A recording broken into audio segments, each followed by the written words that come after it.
After a whirlwind of wet and heavy snow from Wednesday night to this morning, we know not everyone can keep up with all the news from the week. That's why CBS News Colorado has gathered stories that topped our website from the last 5 days. Here's a look at some of the stories that garnered the most interest on CBSColorado.com that had nothing to do with the snow. After nearly a decade of representing Colorado's 4th District, U.S. Congressman Ken Buck announced on Tuesday he is resigning from his position months before his term is up. He said last year he would not seek re-election at the end of his term, which is this November. In an interview, Buck said that this is the worst year of the 9 years he's been in Congress. Representative Lauren Boebert says she does not plan to run in June's special election to fill the seat Ken Buck is leaving behind. Also this week, she withdrew her request for a permanent restraining order against her ex-husband, Jason Boebert. The judge dismissed the case, but Jason still faces 3 charges of disorderly conduct, third-degree trespass, and obstruction of a peace officer. 2 ranch owners now have to pay more than $6 million to resolve charges that say they altered rain gauges, all in an effort to get paid for worsening drought conditions. According to court documents, the ranchers wanted to take advantage of their crop insurance by preventing the rain gauges from accurately measuring precipitation.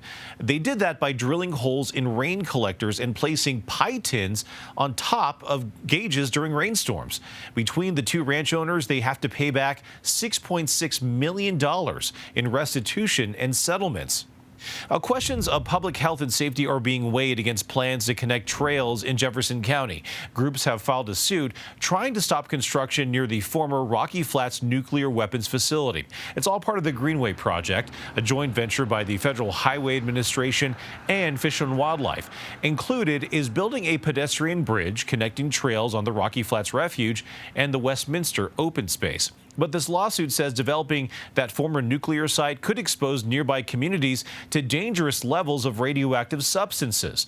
A former agent who raided the facility more than 3 decades ago joined in the lawsuit, recalling how he was affected by the radioactivity. It's a slow death. I had to be decontaminated and wondered if someday I was going to be affected by it.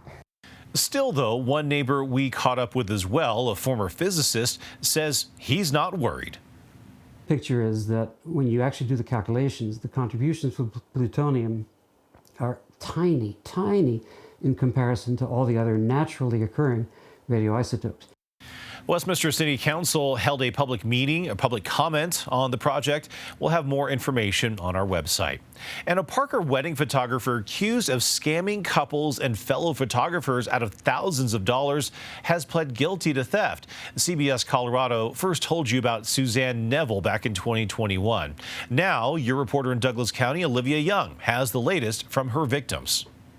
39 victims of Suzanne Neville will be entitled to financial restitution if the judge accepts her plea agreement Friday. But the Parker police tell me they have reports from more than 120 victims. This was my daughter. In 2020, bride-to-be Sarah Garcia thought she'd found her dream wedding photographer in Suzanne Neville. She had a website and definitely looked legit. Garcia purchased a wedding package for $1,400. The only stipulation was that you had to pay in full the same day. But when she tried to schedule the engagement and boudoir shoots, it always came down to something like, oh, I'm sorry, I couldn't call you, or your phone sent me to voicemail. As the day grew closer, Garcia began to panic. And I'm getting a little nervous just from the lack of communication. She said, hello, I think my phone likely marked you as spam. The night before her wedding in May of 2021, Neville texted to say she would be there. But on the big day, another photographer showed up. She said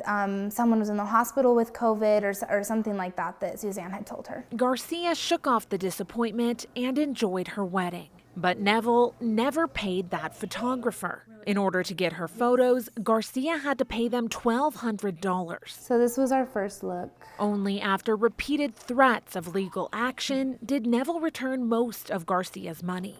Garcia soon learned she was one of the lucky ones. Some women say that they never got their photos and that they never got their money back. A Facebook group warning against hiring Neville has 1,600 members. Many are brides and photographers who say Neville still owes them thousands of dollars. Neville was charged with 8 counts of felony theft. and pleaded guilty to 1 in January. She'll have to pay $40,000 in restitution and serve a 4-year deferred sentence, meaning no jail time unless she violates the terms of the plea. Neville's old website is no longer active, but the Secretary of State lists her name with another photography business called Becoming You. Garcia hopes the criminal case will protect other brides from having their happiest day marred by a scammer. And you can't do that day again. Despite calling, reaching out to Suzanne on Instagram and Facebook, and through her business's website, she never got back to me. Her sentencing will be at 2:30 on Friday at the Douglas County Courthouse.